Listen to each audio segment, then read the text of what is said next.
Estamos de volta com o nosso programa Espaço Cidadão na TV União, a TV do Cidadão. E agora vamos conversar com o Dr. Rafael Shoa, ouvidor-geral da OAB do Rio Grande do Norte. Seja bem-vindo ao nosso Espaço Cidadão. Boa noite. Boa noite, Robson. Eu que agradeço a oportunidade de estar aqui e de poder acompanhar o Espaço Cidadão há muito tempo e saber da credibilidade que o programa tem e a resposta da sociedade. É uma honra estar aqui hoje. Muito obrigado. Eu gostaria que você pudesse compartilhar conosco, com os nossos telespectadores e telespectadoras, qual é a função da ouvidoria da OAB e se ela tem uma funcionalidade apenas para quem é advogado, quem é filiado à OAB, ou se para a sociedade, de modo geral, ela tem algum tipo de função que possa atender. É interessante trazer a informação de que a OAB, como instituição, ela tem um papel com dois direcionamentos. O primeiro é o papel em defesa da categoria dos advogados e das advogadas. E o segundo, não menos importante, é aquele que busca a garantia dos direitos constitucionais e a garantia do Estado Democrático de Direito para todo e qualquer cidadão, seja ele advogado ou não, né? E com relação especificamente à ouvidoria da nossa ordem aqui na seccional do Rio Grande do Norte, nós buscamos permanentemente oferecer, receber as demandas de sugestões, de críticas, de elogios, tentando dar respostas positivas, melhorando o serviço na estrutura administrativa, né?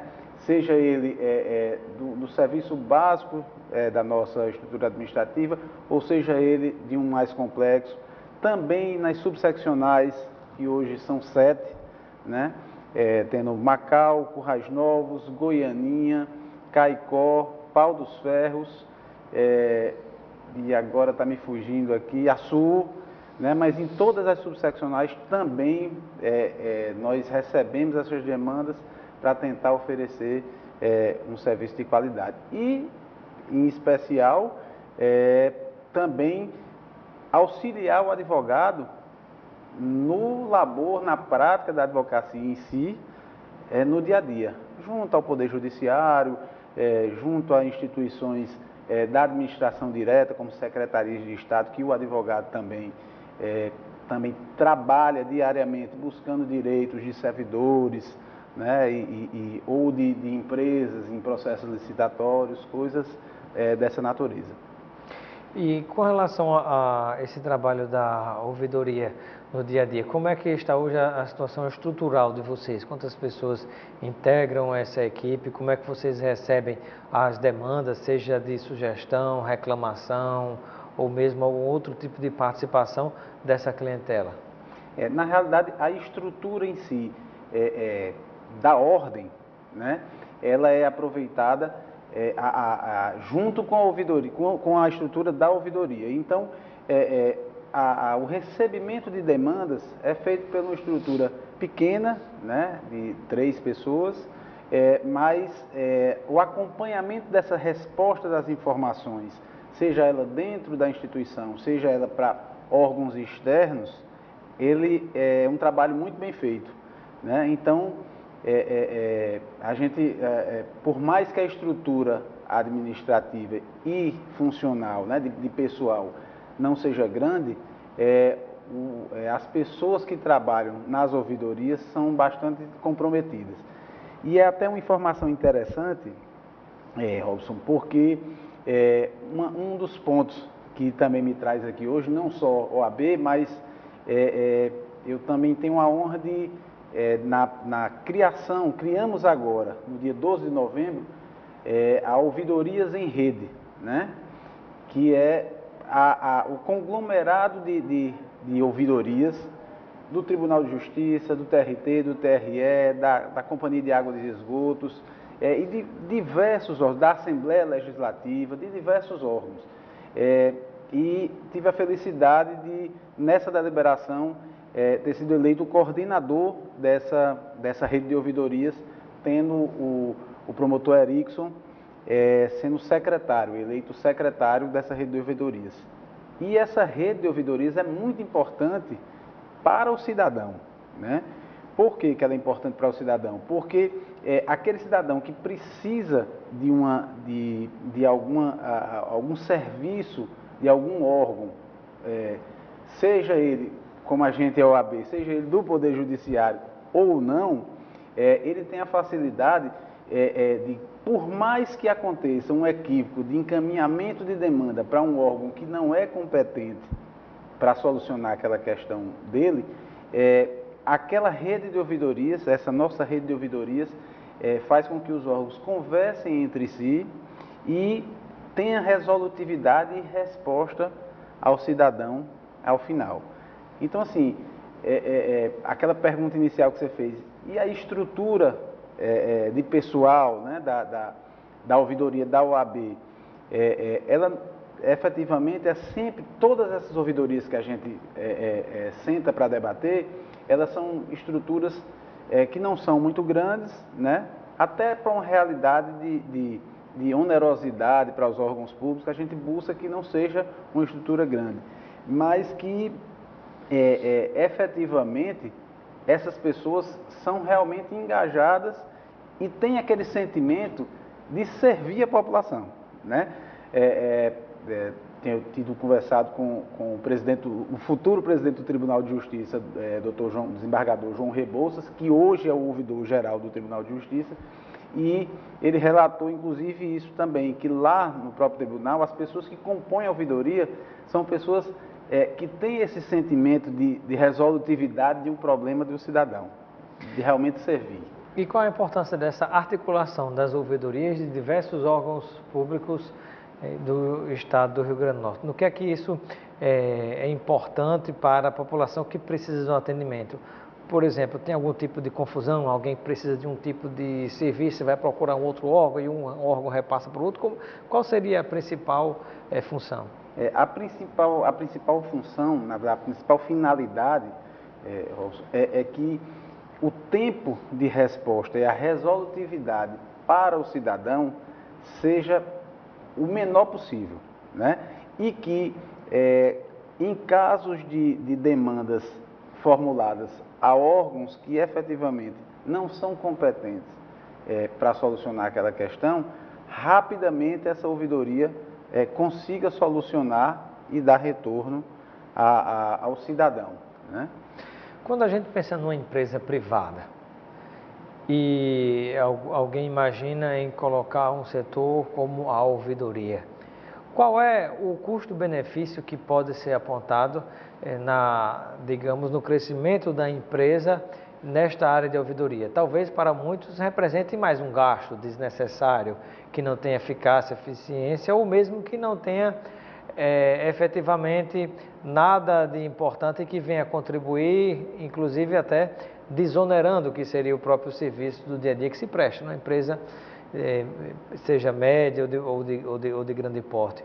O que é que você pode dizer em defesa de alguém que pensa nessa perspectiva no âmbito do privado? Veja só, é importantíssimo esse seu questionamento, porque muitos órgãos públicos, antes de entrar na iniciativa privada, muitos órgãos públicos ainda não têm esse feeling, essa observação da importância de uma ouvidoria dentro de um órgão público, né? E a iniciativa privada, ela saiu na frente com relação a isso, tendo diversos serviços de ouvidoria, como por exemplo, eu posso citar aqui, companhias aéreas, que recebem demandas por meio das suas ouvidorias, os antigos ombudsman, né? Que essas ouvidorias solucionam questões antes mesmo dela ser gerada uma demanda judicial, né? Então, isso é economicamente viável, né, para uma empresa privada, porque deixa de gerar uma demanda judicial, né, e, sobretudo, ter um resultado positivo para aquele cliente da empresa privada que adquiriu o serviço e, por alguma circunstância, teve alguma problemática, mas que foi resolvido por meio de uma ouvidoria. Então, a ouvidoria ela é um canal prévio para que não se chegue a ter uma discussão judicial, né? Se possa buscar uma conciliação, uma mediação. Esse também é um papel da ouvidoria, seja ela no âmbito privado e seja ela no âmbito público, né? E quando a gente pensa no âmbito público, qual é a importância de que se exista uma ouvidoria? Nós imaginamos uma situação como a do Estado do Rio Grande do Norte, que precisa enxugar a máquina, de ajustar alguns custos, e os demais poderes também me parece que passam pela mesma situação, e talvez alguém do mesmo jeito em relação ao privado olhe em relação ao público, dizendo, isso é mais um custo, não tem tanta necessidade. E aí eu lhe pergunto, qual é o impacto positivo da existência de uma ouvidoria para o serviço público? Veja só, a ouvidoria, no momento que essas demandas surgem para a ouvidoria e que aquelas soluções elas são realizadas de forma exigindo menos retrabalho, ela vai trazer um menor custo para uma estrutura administrativa de qualquer órgão público. Por exemplo, certas demandas que são motivadas dentro da iniciativa pública, elas são de situações que o serviço foi mal prestado, né? Então que efetivamente tem que ser prestado novamente aquele mesmo serviço, e o dinheiro público ele vai ser gasto 2 vezes para resolver uma situação que poderia ser gasto só uma. Então, no momento que se recebe aquela demanda, aquele reclame da sociedade, dizendo, olha, tal serviço, seja na área de saúde, na pavimentação de ruas, né, tem alguma problemática naquilo ali e se for melhor aplicado, não vai ter uma segunda necessidade de utilização. Então, esse recebimento de sugestões também e de críticas faz com que o trabalho de uma primeira vez seja feito de uma forma que não precise um retrabalho. E isso aí é redução de custo, né? Agora, por óbvio, o que nós, enquanto rede de ouvidorias, né, recomendamos é que não se crie uma estrutura administrativa e de pessoal gigantesca para uma ouvidoria, porque senão perde o sentido de tentar reduzir custos e de retrabalho. Às vezes vira cabide de emprego, né? Como no caso do serviço público. Exatamente, né? E é isso que a gente busca para que não aconteça. O objetivo, além de todos esses outros, que é instigante demais a ouvidoria, eu particularmente tenho essa instiga da prestação do serviço de qualidade. Um outro viés é exatamente esse, é tentar reduzir os custos do poder público, né? E como fazer para que a ouvidoria, na hora que receber críticas, sugestões, observações importantes para o funcionamento da empresa pública ou privada, para fazer com que isso não se transforme numa fofoca ou num mal-estar entre os colegas de trabalho? Veja só, ou numa perseguição. Na verdade, a equipe da ouvidoria, o primeiro ponto das ouvidorias é a questão do sigilo. Institucionalmente, as ouvidorias públicas, que é o nosso caso, e de todas essas que fazem a parte da rede de ouvidorias, elas prezam pelo serviço, pelo sigilo, né? Então, aquelas demandas que surgem, elas não podem ser jogadas ao vento, sem um estudo, sem uma avaliação prévia, né? E, por óbvio, tem que ser feito um levantamento de forma correta para que não ocorra esse tipo de coisa. E, sobretudo, essa questão do disse-me-disse e tal, né? Porque, por exemplo, nós, enquanto ouvidoria da OAB, recebemos situações com relação a profissionais da advocacia. E uma das questões principais é o sigilo daquela denúncia, que por vezes ela é uma denúncia infundada. Então, nós recebemos tanto aquele que faz a denúncia, quanto o denunciado, e conversamos em separado, depois tentamos uma conversa, uma espécie de mediação. Conciliação. Uma conciliação, uma mediação para tentar solucionar. E o que a gente vê em números é que muitas situações dessas são apenas denúncias vazias. Pois é. Estamos conversando no Espaço Cidadão desta noite com o nosso segundo convidado de hoje, o Dr. Rafael Uchoa. Ele é o ouvidor geral da OAB do Rio Grande do Norte. Nós acabamos de receber a notícia de que houve um problema com a que seria a nossa terceira convidada de hoje, a doutora Érica Canuto, professora e promotora de justiça, que conversaria conosco a respeito do lançamento do seu livro, A Masculinidade no Banco dos Réus, um estudo sobre gênero, sistema de justiça penal e aplicação da Lei Maria da Penha. Tivemos a informação agora de que ela teve um problema, não teve condição de chegar até o estúdio no momento do nosso programa, e nós retornaremos daqui a pouquinho, depois do nosso intervalo, continuando com essa entrevista com o Dr. Rafael Uchoa, e desta vez vamos conversar não mais sobre ouvidoria, mas sobre as eleições da OAB do Rio Grande do Norte. 3 candidatos estão concorrendo e você vai saber detalhes daqui a pouquinho de como participar e a importância de uma eleição como essa, que envolve a Ordem dos Advogados do Brasil na sua seccional do Rio Grande do Norte. Até já!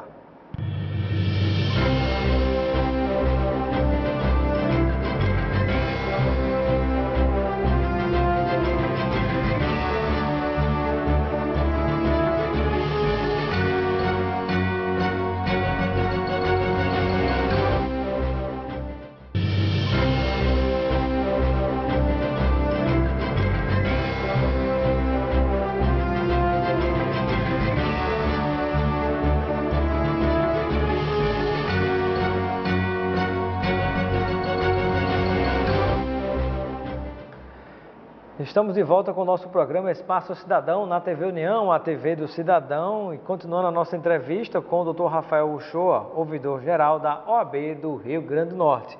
E eu gostaria agora que nós pudéssemos falamos no primeiro bloco sobre ouvidorias, e agora vamos falar um pouquinho sobre a OAB e as eleições da OAB. Mas antes de falarmos sobre as eleições, vamos conversar um pouquinho sobre como é que está hoje o tamanho da OAB do Rio Grande do Norte, não só através da sua estrutura interna, mas também pelas subseccionais que nós temos ao longo do interior do Rio Grande do Norte, e ainda o grande número de comissões em áreas diversas que hoje forma esse grupo gigante que é a OAB do Rio Grande do Norte. Bom, para mim é ótimo falar de OAB, porque com tantas realizações que a gente vê na prática e efetivamente o que ao longo de 2 anos e meio, quase 3 anos, vem sendo feito aí pela OAB. A gente pode citar aí com relação às salas dos advogados por interior afora do governo do estado do Rio Grande do Norte, né? Salas equipadas com computadores, com internet, para o acesso ao advogado do interior do estado.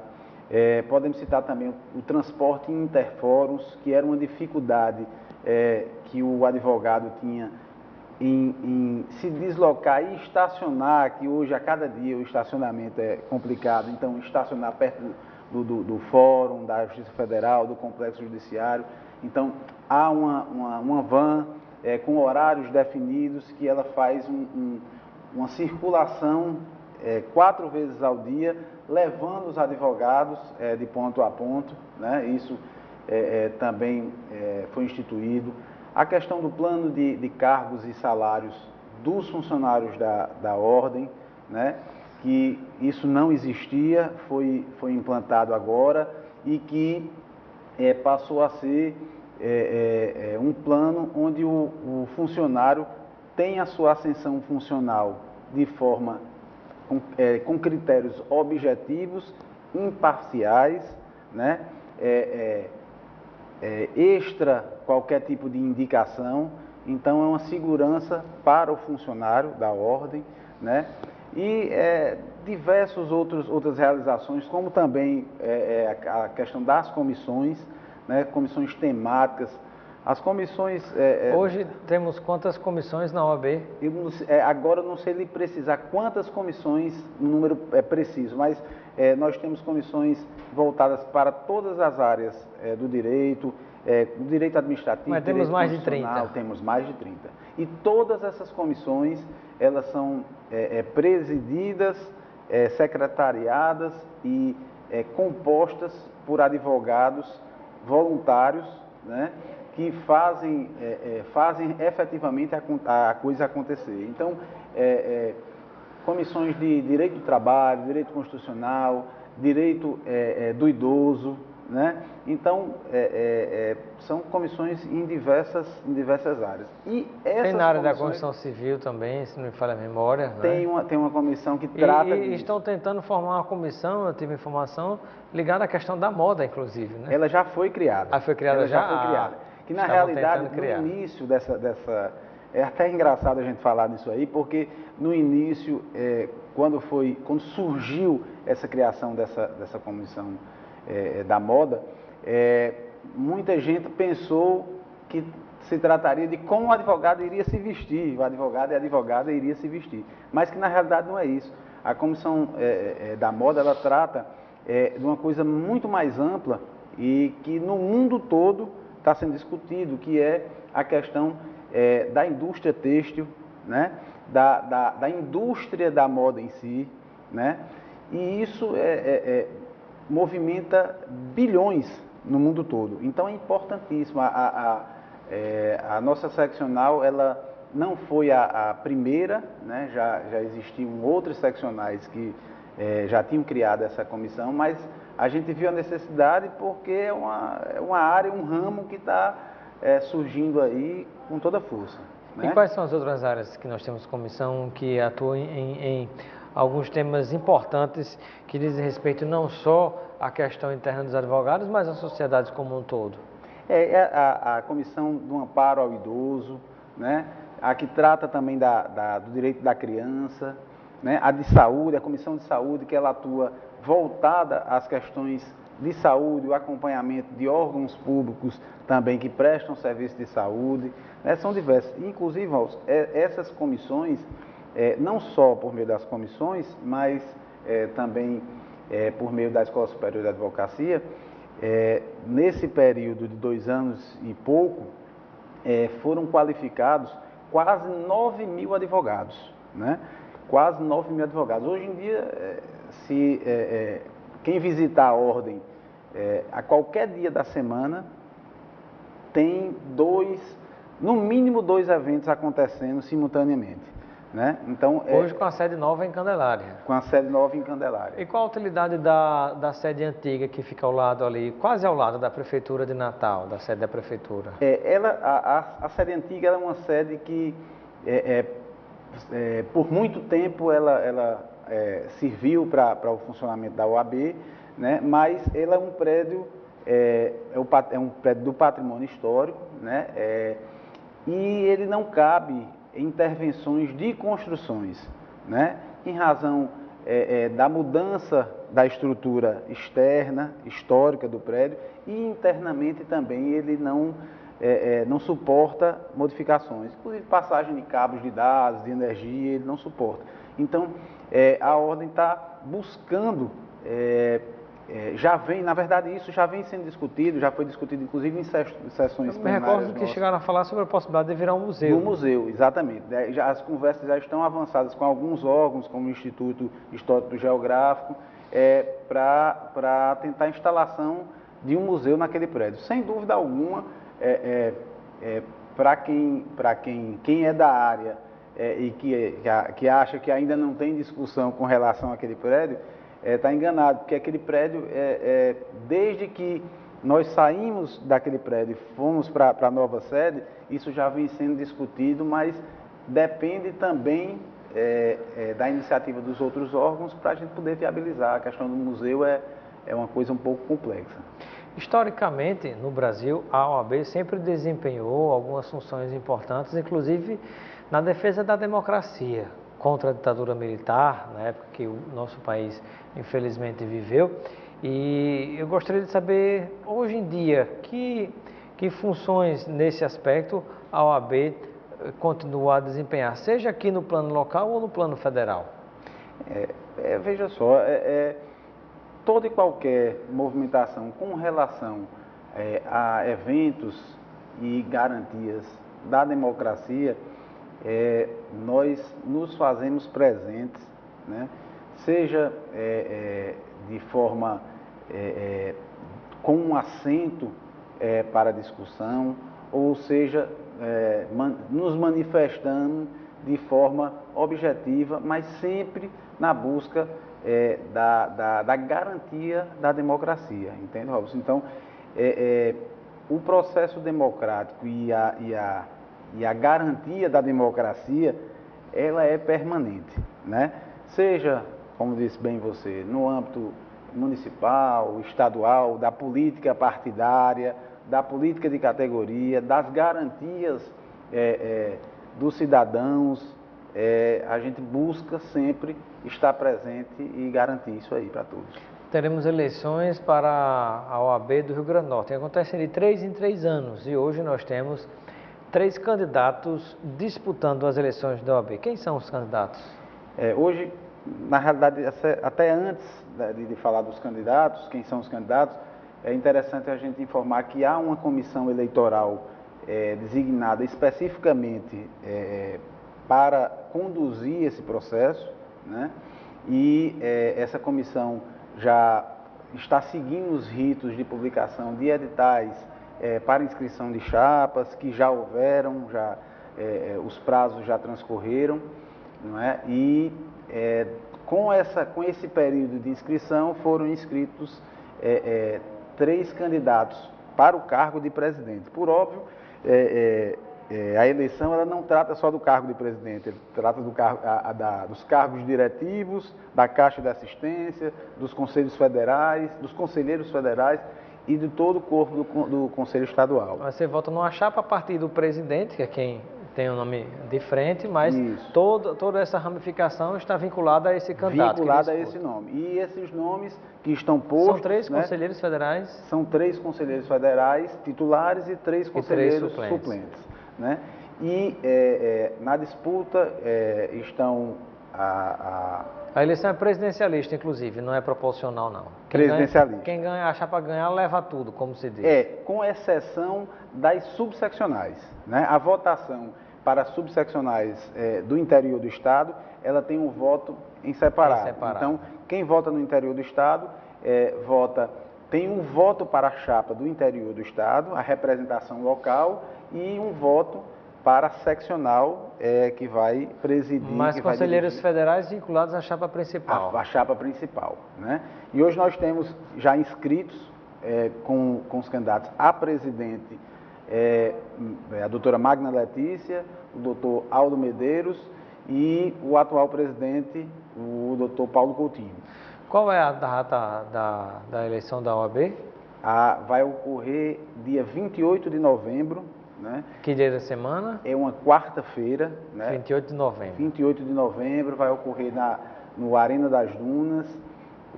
A votação vai transcorrer durante todo o dia, encerra às 17 horas. Começa às 8? Começa às 8 horas, encerra às 17 horas.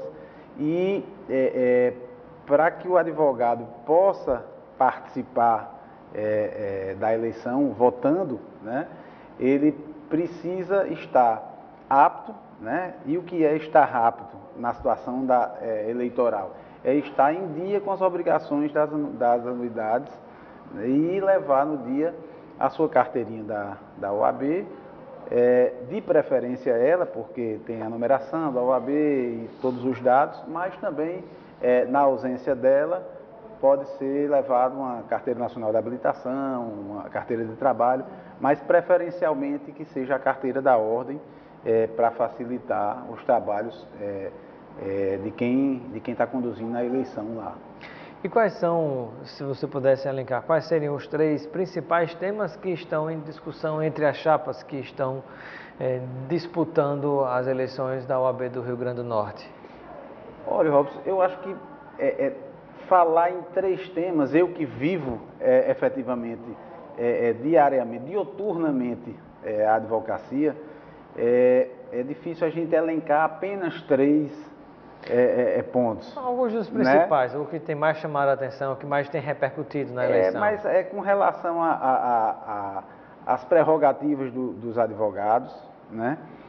É um dos pontos que, particularmente, eu assim, tenho tranquilidade de falar com relação a esse ponto, agora falando um pouco como ouvidor, porque das demandas que recebemos, dos anseios há uns anos atrás era expandir o trabalho de prerrogativas, né? E a ordem expandiu contratando advogados, né? Deixou de ser aquela comissão, somente a comissão voluntária, e passou a ser advogados contratados para trabalhar em prol das prerrogativas do advogado. Então, um dos pontos que são mais discutidos com relação às eleições são as prerrogativas. O segundo ponto? Eu acho que o segundo ponto, na realidade, é essa questão do bom serviço da OAB, né, da prestação de serviço da OAB, que também vem sendo bem diagnosticado, bem feito. E eu acho que o terceiro ponto é o relacionamento entre os advogados, a categoria e os órgãos do Poder Judiciário, né? Isso aí que é uma situação permanente. Eu acho que é uma questão de diálogo, mas em certas situações há uma necessidade realmente de um enfrentamento mais forte. Existe dificuldade hoje em dia nesse relacionamento com o Poder Judiciário? Ocasionalmente existem algumas situações que determinados segmentos trabalham de uma forma que não deveria. Por exemplo, o tolimento das prerrogativas dos advogados, né? Que o advogado precisa ter acesso a um processo judicial para elaborar uma defesa para o seu patrocinado, para o seu cliente, e aquele magistrado de uma determinada vara impede o acesso, né? Então, esse tipo de situação precisa inicialmente de um diálogo, creio eu, para tentar mostrar que aquilo ali, aquela situação e aquela forma de agir não é a correta, mas permanecendo aí, cabe uma forma de enfrentamento mais forte, seja por meio de representação junto ao CNJ ou junto à Corregedoria do Tribunal de Justiça. Mas assim, o diálogo inicial é sempre importante, né? Muito bem. Quero agradecer a participação do nosso convidado, o Dr. Rafael Uchoa, ouvidor-geral da OAB do Rio Grande do Norte. Lembrando, nos desculpando com os nossos telespectadores, que tivemos um probleminha. A nossa terceira convidada, a doutora Érica Canuto, professora e promotora de justiça, teve um problema pessoal e na última hora não conseguiu vir para os estúdios da TV União de Natal e não participa conosco aqui desta edição do nosso programa Espaço Cidadão, nesta noite. Bom, quero agradecer, doutor Rafael, a sua presença, a sua participação aqui no nosso Espaço Cidadão. Seja sempre bem-vindo e eu deixo um momento final para a sua despedida junto ao povo de Natal e do Rio Grande do Norte. Bom, Robson, eu que agradeço estar aqui no Espaço Cidadão, programa que efetivamente busca trazer informação ao cidadão e que é importantíssimo nos dias de hoje.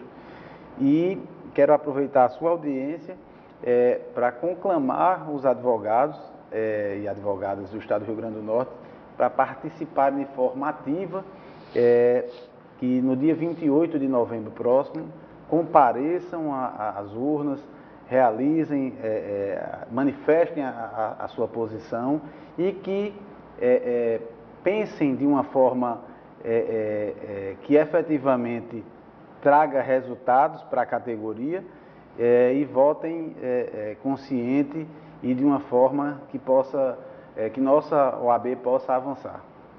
Ok, muito obrigado pela sua presença. Ficamos por aqui com o Espaço Cidadão desta noite. Desejo a todos uma excelente semana. Acompanhe o nosso Instagram, @RobsonCidadão, Twitter também, Facebook RCidadão. E o nosso site, nosso blog da Política e Cidadania, www.robsoncidadão.com.br. Tenham todos e todas uma excelente semana e até a próxima segunda-feira, se Deus quiser.